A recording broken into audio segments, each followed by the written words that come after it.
একটু দাওয়াত করছি বাবা দেখো আগে না বিস্তাতে উঠবা পাইছি না অনেক লাইট টাইট এন্তুরি আছে গর্বিতে গেছে করে তোমার তালো এটা কেড়েছি ইচ্ছা পূরণ করবা দাদা মারে কি চাবরুন করছো আরে বাবা তুমি এটা বুঝদা না শিয়ান হইলো ওটা কথা জিগায়ও না যে আমি সব বুঝি তোমরা দুইজনে কি করছো সি সি সি সি বাজি কি ভাবে এত খারাপ ভাবে কিবা বাবুন আরে না আমার হতে বুঝ জানা আর আমি হতো এনে হইতে রছনা আবার আমার লগে গড় হামাই পড়ছুন এলিগা মায়ামেত কি কইছে এলিগা বাবা যাও যাও গা তা তোমার তালুই বালাইছে না কি করছো তা কথা কও। বাবা শুনুন না একটা কথা কই আমার অবস্থা বাবা বিরাটই খারাপ আছি তারপরে মনটায় আমার চাইতাছিন আইনের মার চান্দের মুখটা একবার দেখবার আইনের মার মুখটা দেখছি পরে কই বিয়াই আমার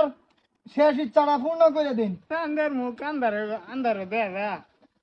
ঘরের ভিতরে নিচে করে কো ঘরে ভিতরে নিছি আইনের মা আমার শেষ ইচ্ছা পূরণ করতো ওহন আমার শরীর এখন সুস্থ সুস্থ লাগতেছে বাবা মনে হয় আমি আর মরতাম না বাবা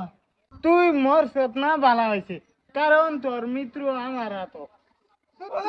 বিয়াই তোমার তালুই লাগে এটা হরা বড় মানুষ বেড়ি তুই তুই ভালো হইতে না তুই আগে হইতে কখনো হইতে আয়ো বাইতে বুঝা না সারা কিছু এ বেড়ি বুড়া হইতেছে আর